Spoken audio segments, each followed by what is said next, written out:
Sensory processing challenges impact as many of us as 1 in 6, and we know that feeling of stress and overwhelm can and does keep adults and families away from church because they can't cope with the sensory overwhelm. I'm Melanie Cave, Managing Director at Roots, and today I'm speaking with Laure Jackson, an occupational therapist on the island of Jersey, who's passionate about helping people who do struggle with sensory challenge to be able to access and enjoy church community. She's developed an audit and a program of training for churches to better understand sensory needs. So often we focus on the problems and how we can mitigate them.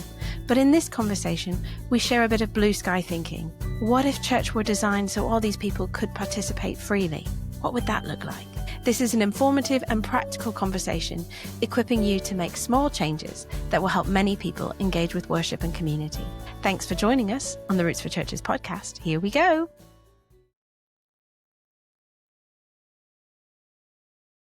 Welcome, Laure, to the Roots for Churches podcast. It's fantastic to have you here today. Thank you. It's so good to be here. So today we want to talk about sensory challenges and how those impact people attending church or how we lead church. And you're an occupational therapist. Can you tell me a bit about why you went into occupational therapy and how that has then grown into an interest in sensory work in churches? Oh, wow. Well, that was amazing. Yes. When I was 13, actually, someone came round to school and it was one of those things that it was a God thing. I gave my life to Christ at 13, and at the same time, that whole year, lots of things were happening. And when the OT came in, I just knew that that's what I wanted to do. It wasn't anything in particular. It was just a really strong knowing. And so from there, the rest of my life has gone into that. And I've just followed the route that sometimes I took and sometimes choices were made for me. One of them being that I went to work in Belgium in a centre. It was called a rehabilitation centre back 30 years ago for people with autism. That introduced me to the whole world of sensory processing and integration, and seeing the difference with some of the treatment techniques and the ways that these children were being worked with showed me how their behaviours could change dramatically with the right kind of input, with the right kind of support. So then that set me off on the whole process, and that's where you follow what you feel is what God has for you. You know, that the plans, the purpose, the calling. And I genuinely believe this is my calling to help people in this area. Brilliant. And for those who are maybe not very medical, can you just explain what an occupational therapist does? So the occupational therapy side of it is helping people do the job of living, whatever that living looks like, whether it be at play, at school, at home, in the workplace. It is very much about, helping them do what they want to do and help them do it well as they can do. Brilliant. And then sensory processing, sensory integration, words that we are probably hearing a bit more in the media. I know there's been a lot of conversation about autism, ADHD, sensory challenge, highly sensitive people. Those books are on our bookshelves, but some of it can feel a little bit pop psychology, like people self-diagnosing, that kind of thing. But can you give us, from a more medical perspective, what's going on here? What's causing sensory challenges for people? The actual cause itself is massively varied, and we know that, but it is something within the brain. Sensory processing underpins a lot of the neurodivergence that we see, whether it be autism or ADHD or dyspraxia or mental health issues. All of those anxieties and nervousness, a lot of those have, or all of them will have some degree of sensory processing underpinning. So what the sensory processing aspect of it is just how the brain is assimilating that information, how it is making sense of the senses. So it's not about a sensory loss. So it's not if someone has a vision impairment or a hearing impairment or has a loss of the part of their body. That's a physical thing.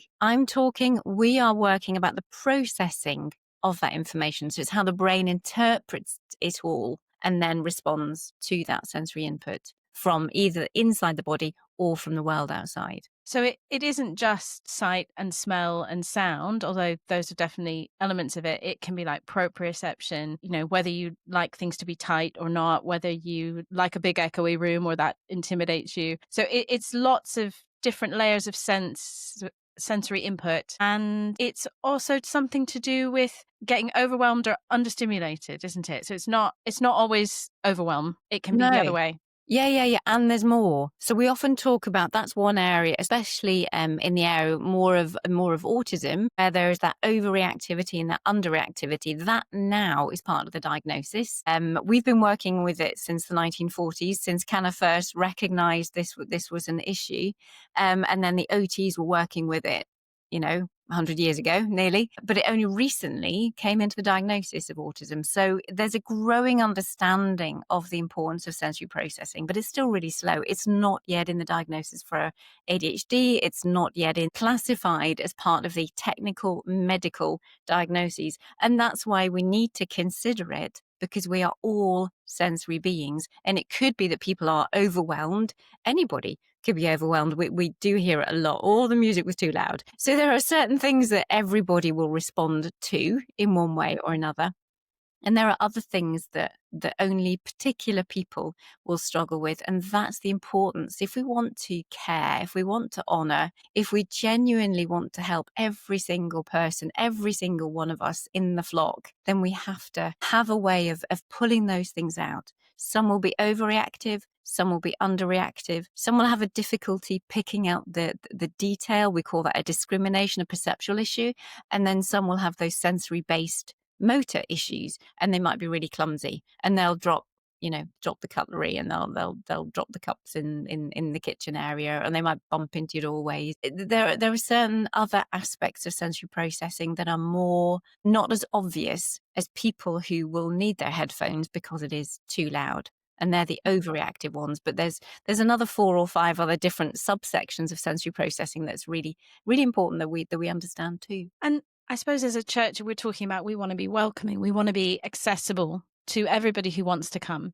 And as you described all of that, it felt like, oh gosh, this is so complicated because everybody's needs are so different. So one person is overstimulated by the noise, another person finds it too quiet, one person finds it too warm, too cold. How do we possibly meet the needs when you could literally have 2 or 3 people in the room who want the exact opposite things? Yeah.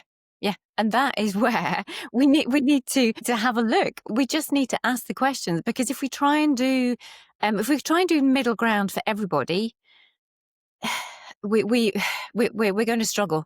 We need to find enough middle ground, but we need to provide ground and space for the extremes as well, and help them to know what they can do for themselves. So it's not all put onto churches, and we have to make that balance. I have to strongly say, look, members, you can't expect your church to do it all, but also church, you can't be expected to do it all either.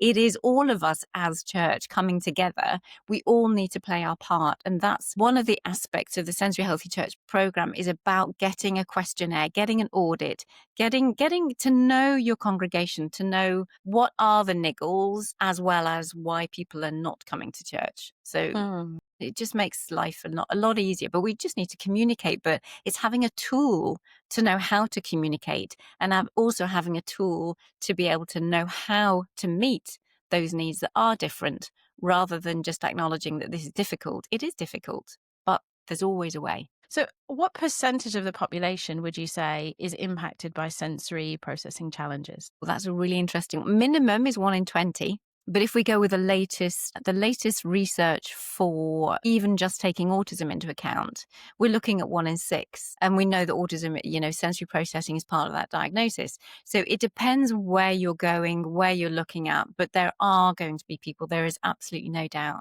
that you're looking at least 1 in 20. You might be looking 1 in 5, 1 in 6, having some aspect of sensory processing. Significantly, definitely the 1 in 20.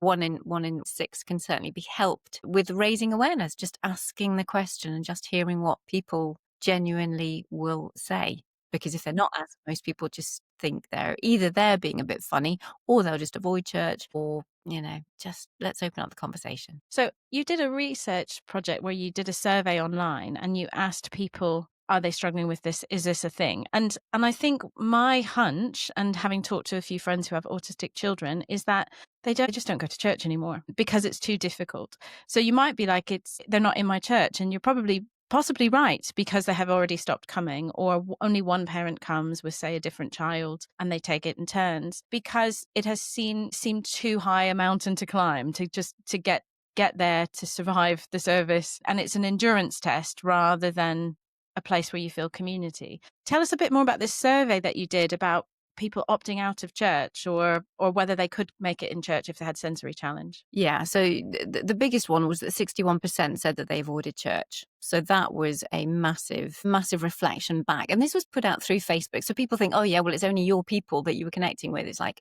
sorry, no, it's not. I did say that this is for sensory needs in the church. So there were people who were aware of their sensory needs. But the fact that this was every single continent responded back. So we're not talking about this is just a British thing. This is just not my community. This is every single continent was represented in the survey feedback, both as leaders and as parents. There was a massive difference between the stress. When I asked people about their stress levels about going to church, the massive difference between leadership and those who are members. Members were saying, level 10, leadership was about 3. If leadership had a child or someone in their family who was different, well, then there was an acknowledgement and the stress levels were going up to near 5 or 6. But the discrepancy was huge. So it's a recognition that there is a disconnect. There is a disconnect here. And it's how can we help empower leaders not to feel that it is a mountain that they can't climb? Because they can. It is some degree of a mountain, but let's just climb it together. We can do that. And do you think sensory challenge is increasing, or is it awareness increasing? Because it does feel like I hear a lot more about it. Maybe that's because I've got a child who's got challenges with this, and it's on my radar. But is it increasing? I read a fascinating article on the train about how post-COVID, we all got used to being in quieter places, and now going back into crowded places that we're all a lot more sensitive to it. And I was like, oh, that does make sense. I think maybe our brains recalibrated to a quieter setting. But is it that, or is it an awareness thing, or is there more of this around? I do think it's a combination again, that there is something, especially those early years where a lot more of the children are going out, that the home environment is much quieter. And if you have the right kind of context and that attachment and emotional support, then the brain, the amygdala, doesn't go into the fight or flight as quickly. It's much more regulated and it shrinks. We know that in our ADHD people, there's a lot of shrinkage in that area because of those early years and what's happened in the formation. So that there's things that are happening that we are exposing our children to that I don't think is as healthy as it could be. But we have always had it, but it's just not been recognized. People will go back when you talk now to people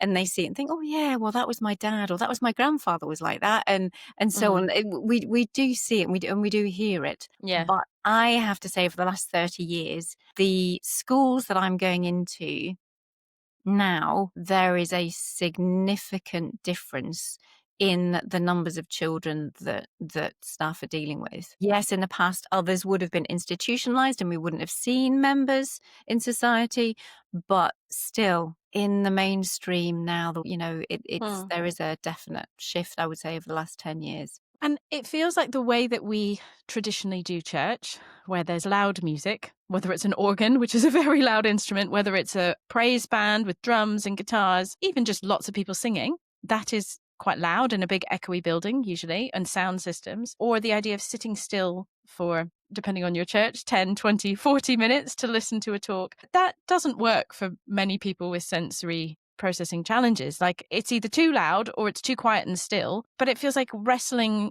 with tradition, wrestling with this is how we do church, wrestling with this is what respectful and this is what the rest of the church wants to do, you should get on board. How do we make changes that will be accepted, I suppose, is my question. Like, it's how do we get a whole church on board to say, actually, this isn't working for quite a few people, but it feels like people are quite married to the way church is done. And so changing things is a big fight. That is where we need to get back to the heart of Christianity. We need to get back to God's heart for people. And it's looking at, actually, if our preachers and teachers can come alongside, see what's in the word, just get a sense of what God's heart is. What does God value most? Is it the traditions and the way that we do church? Or is it the people for whom church is there for, and in fact, whom we are? So in the same way that ramps are now totally, totally part and parcel of the fabric of the structure, then we need to look at other structures physically within the building that can change if they want to keep the traditions that are important to them. So, I mean, if the people want them to sit still, well, then we need to have an area. I love these. I need to get into church architecture. If there are new churches, or for refurbishing, recalibrating things, it's a two-pronged approach. It's let's look at the heart of what church is supposed to be. Does it need to be more relaxed? Do we just need to take the congregation with us in saying, look, things have to change? Are we seriously wanting to meet people with a heart of God for who they are, for how they are? We need to also, I think, make it a lot less about the intellect aspects of the intellect of church there. But we're so cognitively minded that we've forgotten that the Holy Spirit is in us, and that actually, even if you don't have that cognitive ability to understand, God will minister. He will do amazing things. He can heal. He will minister deeply to people if we're in community worshiping him. And they may not have language. They may not be able to move. Individuals may not have that intellectual capacity to understand things, but we have to see that God is so much bigger than intellect. And I think we've had a massive shift towards thinking that, we have to teach children at their level. You have to address adults at their level, and we have to do all of this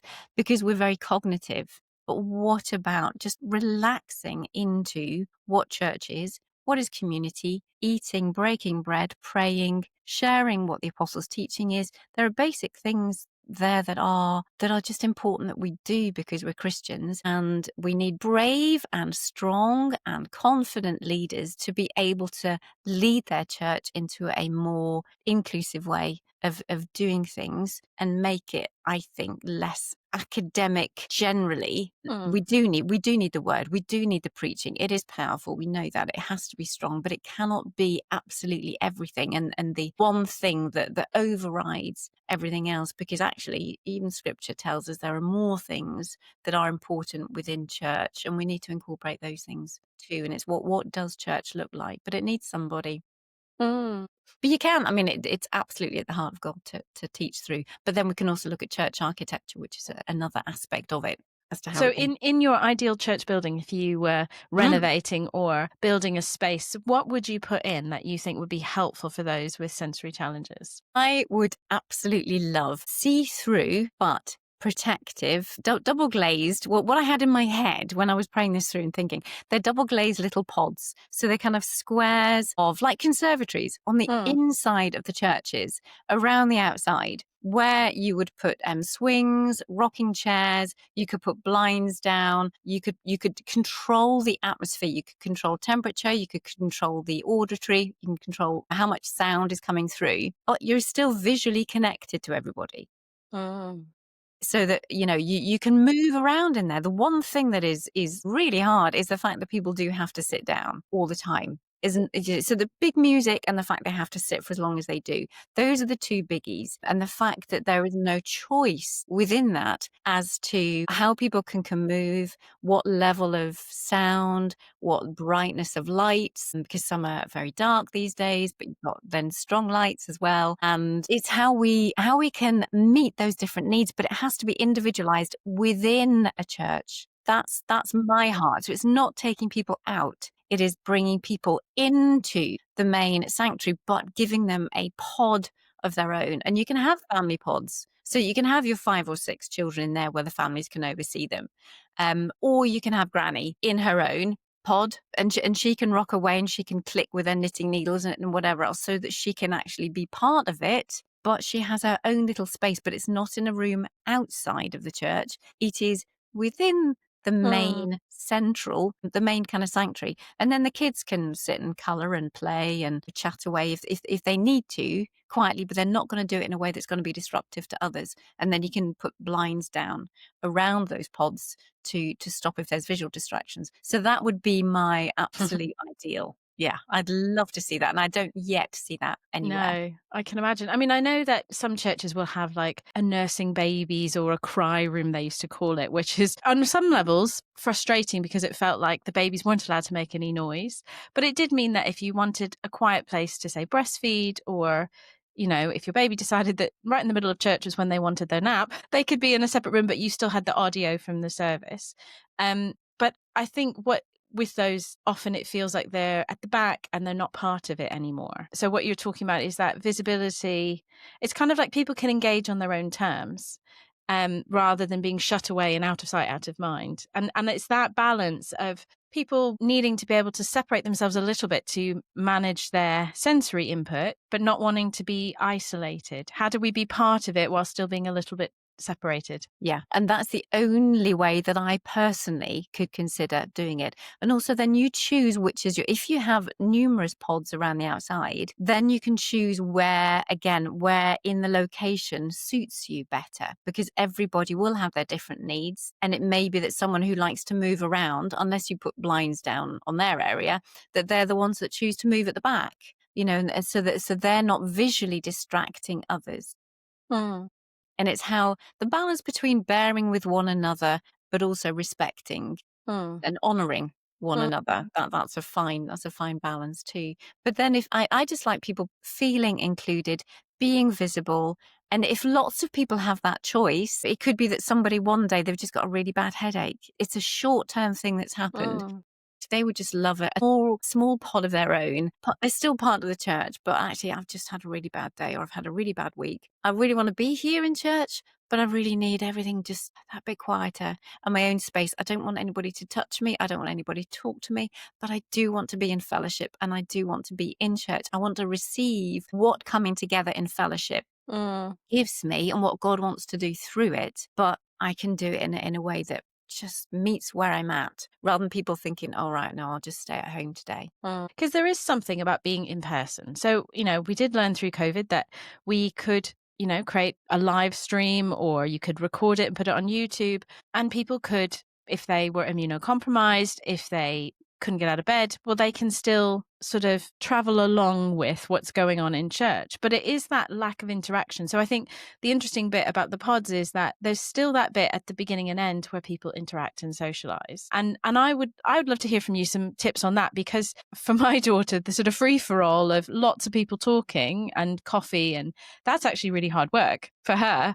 Actually I can manage sometimes the loud music because I know what's expected, but lots of people suddenly laughing or conversations, and she just wants to leave. She's now old enough that she could leave, but when they're little and they can't go off, is one of the parents or the whole family has to leave to get them out before the meltdown happens. So how do we do the sort of coffee and socializing bit in a way that helps people with sensory challenge? Yeah, I do appreciate that the sunflower lanyards, and I think we could have our own kind of lanyard or our own form of little labels, or genuinely just going with the sunflower, so that there is an acknowledgement, there's an awareness that actually, although someone doesn't look different from the outside, that there are certain things that they struggle with, and it might open that conversation as to, do I need to do something different here for you? Or there's a recognition within the church that, just have that extra compassion or that extra awareness with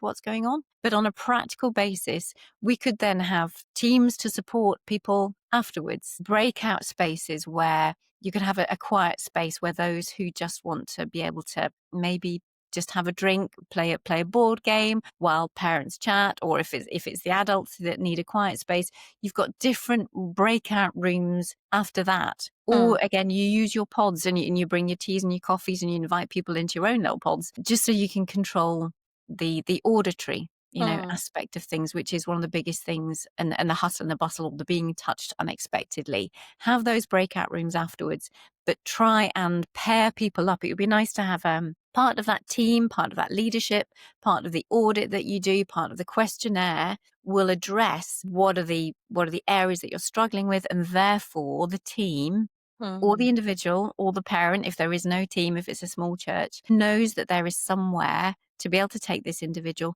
but find a friend or two to come with them. Yeah. So So it's not so isolating. yeah. Yeah. Because And it you often find out how many, is it 2 or 3 people, or do you want a group of 8, or do you want 15? Do they want to be part of a big group, but actually don't want anybody to talk with them? And that's where we just need to get to know people and find out, what their specific, I talk about their specific sensory thumbprint. I can't expect churches to do that. Parents can, which is their really specific individual needs, but just an awareness and then open communication and conversation to find out what would really work for them. And most often it doesn't take a lot of money, if any. Just takes a little bit of thought. Most of us just want to know that we are cared for, that someone has actually heard us. And we recognize most of us are pretty aware that People can't do everything, but to know that people are trying, we just need to know they can do enough, to make a difference. And I suppose, in your ideal church with these pods, and it sounds like that would be beautiful, but also expensive. And most of us don't have that kind of finance to make a big change, but you can, within your worshipping space, sort of have zones. So you may already have, in this zone, no photography will be happening, or in this zone, it's actually quieter because of the way that the sound system is set up. But actually articulating that, if you're finding this a bit loud, that section over there you will find is a bit quieter. Or, in our church there was a balcony area which was much quieter, and it had you could hear the service, but it wasn't nearly as loud. It was on a separate speaker system, so it could be turned down. So there was definitely, from the front, often people would say, if you're finding this too much, here's some places you can go, but you can still be part of it. I think permissioning, and for guests, and as you say, it's not always a child with autism or an adult who maybe has a disability. It could be like somebody with a migraine, somebody who's grieving. I know grief can trigger all sorts of anxiety responses. No, everything feels too much all of a sudden. So it could be a temporary thing that means that you're feeling very sensitive, and we just give people permission to move where they need to move. And maybe that's part of it, is just normalizing this in our language. Absolutely. Permission is huge. And then saying that if you want to sit, we need like child-sized chairs in church, or the gym balls, or rockers, things on the back for people to sit on, particularly like swings. They're massive for regulation, and hammocks. But it's just like, is there something that says you can't have a hammock in church? Again, if you put that at the back, or if there's an aisle, or our churches look so different, but there can be places for these kind of things, and just absolutely normalizing the fact that we're all different and we all want to do different things. Some people will love sitting there for 40 minutes. And if you do the stand up, sit down, the kind of like 5 hymn sandwich, that is brilliant for some people. But there's others that just like, I just want to sit for a bit long. Don't get me to stand again. Well, I've just got myself comfortable, and then you're asking me to stand up to do another song. So, or you've got the half an hour standing at the beginning, and there's loads of people thinking, I really need an arm. Pairs with arms to be able to get me up or just support me if I'm standing for that long. And so it's just let's open up the variety of how we do things. Yeah. And all the different choices that are out there for sights and sounds and smells. And if people need to chew, if people need to fidget, if people need to knit, if people need their ear defenders on, if they need to go to a quiet space, if we need partitioned off it. I think just that openness and freedom to be would be really precious, whether it be a high church or really, a freer church, as they say. So how do you manage those who don't need the sensory support but who want to get involved? I can picture, so at our Forest Church, for example, we have loads of hammocks, because hammocks really work really well. They pack up small and they hang from the trees, and so you don't get a soggy bottom. But actually, it's really good for those who have sensory, because they're in hammocks. If I put one of those in our church building, because I know somebody would want it, I think all the children would be like, I want to go in the hammock. And then we would have like a bun fight of like, who's going to get there first. And so how do you make sure that kind of everybody's got access, but it's not a distraction to those who don't need it, or not a cause of sort of resource scarcity? Yeah. And like, you get all the fidget toys out and everybody wants one. And actually, does everybody need them, or actually they distracting some people, whereas they help other people? How do we manage that? Yeah. The one thing, novelty, we all love novelty, children and adults alike. So if you put the fidgets out, everybody's going to go for them. But that's part of the process. And that's in the sensory health church, all the 6 weeks for sensory health, which is how I work with churches for 6 weeks to help them introduce all of this stuff into their church and how to do it. It's give everybody the opportunity, and literally, because we all want to experience it. And then you'll find that the ones that need it will be the ones that continue with it. So, and I would also have more than one, if possible, of something. But there's a process of taking people through so that we get to that point of understanding and honouring who does needs things. That may be rotation. Well, actually, if somebody needs, I think it's more of a hierarchy of need. That's what we would get to. And it's just like, okay, if somebody needs the hammock, there might be something cheaper, or there might be another way of creating something that they don't need a hammock, but they need something like it, which is much cheaper, much easier to do. And we can meet their sensory needs in this way.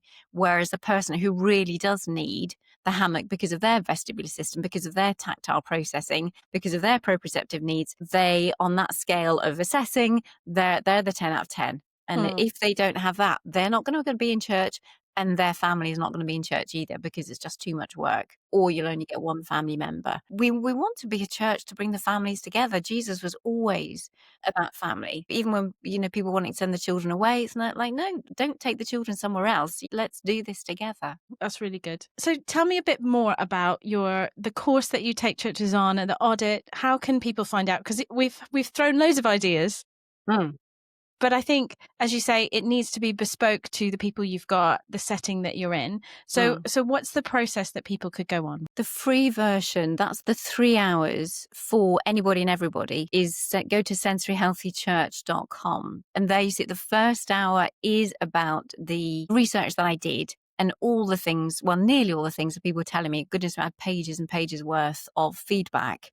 But I put the essence of all of those issues into that first hour. They're broken down into short videos, so they're quite easy for you to do or for your church to do together. The middle section, the middle hour, are the different solutions according to what we find. And then the third hour is some of the other ways of working with people, different ways of doing it. And there is the questionnaire, there is the audit. All of that is part of that, and where you can go for further resources as well. So that's free at the sensoryhealthychurch.com. If you go sensoryhealthychurch.com/6 weeks, that is a 6-week program that is bespoke. So the first is free. The second one, because it's my time, then we pay for it. So, and that's all. If you go to sensoryhealthychurch.com, it will forward you to that page anyway. But we can meet 6 times, whether it be just church leadership, or whether I start with church leadership and then we open it up for the congregation or for other people to come in. I think for church leaders, just want to feel equipped and empowered first so that they can lead their church. But it's 6 weeks. Whatever that looks like, whether it be 6 times over a full year, whether it be a short 6-week course where we just go through the whole program together, or whether those 6 weeks are literally, they have watched the content themselves, the free content. And I am just there to implement it and make sure those changes happen and get the support as best possible according to what their church looks like, the building, what their finances are, what their team is or what their team isn't. And this is for tiny, tiny churches as well as the mega church, anybody.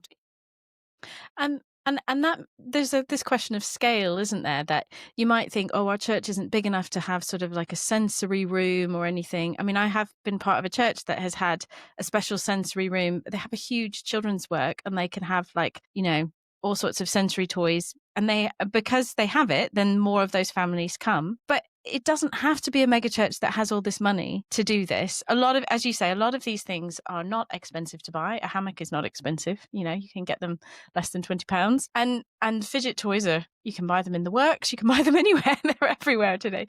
So those kind of resources are not expensive. What this is more is about our mindset, I think, and our orientation to people. Absolutely. Mindset is huge, and knowing that your leaders understand and will give permission to the church. That I think as leaders, that is for me, that's my biggest heart, my biggest prayer, is that our leaders could lead in this. And we've talked a lot about gathered worship, of how this would look, say, on a Sunday morning as church gathers, but we may have children's groups where we have children with sensory challenge.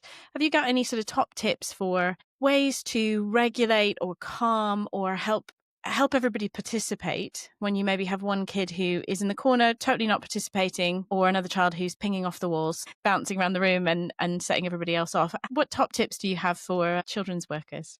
Yeah. I'd ideally love everybody to be assessed, because it's really hard to meet that need when you don't actually know the root cause of the behaviour. And when you see one behaviour, if they're climbing the walls, or they're climbing up on the windowsills and this, that, and the other, you think, they're seeking vestibular because they want that gravity, they want that information into their inner ears. But actually, it could be because they're bothered by the sounds. It could be that they're bothered by their touch processing. It could be that they've just been sat for too long.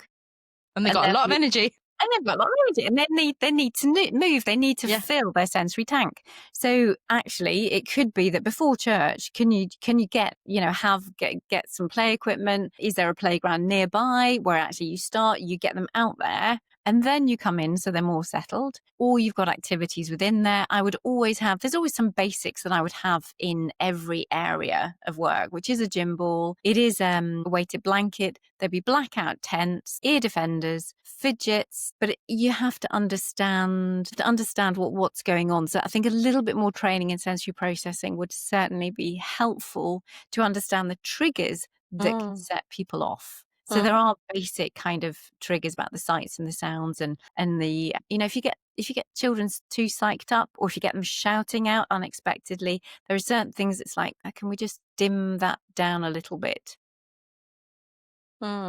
And just manage that. And that there is also something to say as far as meeting the intellectual side of it. I think we can then have smaller groups. That's when we can have smaller groups, because if you are autistic, you do like to have something in a certain way and much more concrete in a way to understand it. So I think the teaching aspect can be different, but I don't think church is primarily about teaching. I think church is much more about lots of other things. Yeah. But the actual specifics of meeting those cognitive needs will be different. And I think as church, if we flip, we do need to understand about God. We do need training, but we also need how can we worship? How can we just do things differently to honor God, to receive from him? But the teaching is only a small aspect of that. I think you're right. I think we often try to load everything into one service, one meeting, one time on a Sunday. And maybe teaching could happen in a small group setting or in a one-to-one discipleship setting. Or, once a month you have a really long talk that's really meaty and people opt in. My church growing up, we used to have Sunday night, and Sunday night was kind of for the very, very committed, as it were. Yeah. And it was deeper, and it had different style of worship. And yes, it's more for church leaders to do, but actually sometimes when you're not trying to do everything all at once, it's actually an awful lot easier to deliver it and for people to opt into the bits that really work for them. So yeah. Well, thank you so much for your wisdom on this, Laure. This has been educational and insightful, but I do hope people will check out your website. And as you say, there's loads of free content, learning about sensory processing, learning about those who might be in your church. And I do pray that off the back of this, that as the church, we will become a more welcoming, safe place for the many, many of us who struggle with sensory overwhelm and find church a little bit too loud, a little bit too much sometimes, that we don't have to just stop coming, that we can persevere because the church sees us and can bend a bit. Oh, hallelujah. That is my prayer for sure. I'm doing this after 30 years of just hearing it, seeing it all the time, and the struggles that families have. And it's just like, when we've not got it right, church. Yeah. So it's something's like, Holy Spirit, take it and use it. Really do. Yeah. Well, your wisdom is much needed in our church, and I do pray that people will lean into it. Thank you so much for your time. Thank you. Check the show notes for links to Laure Jackson's article in Roots Issues 141, and it's also on the Roots website.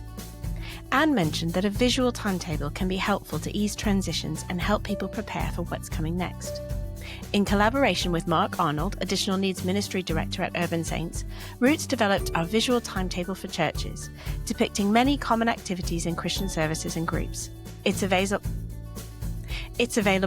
as a physical card pack or as a digital download.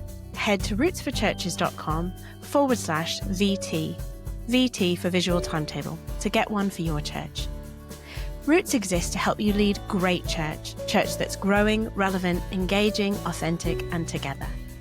If you're a church leader or children's volunteer, you should know that each week we offer you fresh resources written by practitioners and theologians. Each session includes engaging ways to bring the scripture to life, learning through making, discussing, acting, singing, praying, wondering, and putting faith into action in our world. Roots will soon be your first stop shop for sermon preparation, intergenerational seasonal events, children's, youth, and under 5 sessions. Head to rootsforchurches.com to take a free trial and explore our wealth of resource, available for a very affordable annual subscription. You can explore a digital subscription or add on our stunning full-colour magazines to help you prepare and share offline. If you enjoyed this podcast, please subscribe and share with leaders in your church and network, and leave us a review, as that helps others find it. Together, we can grow.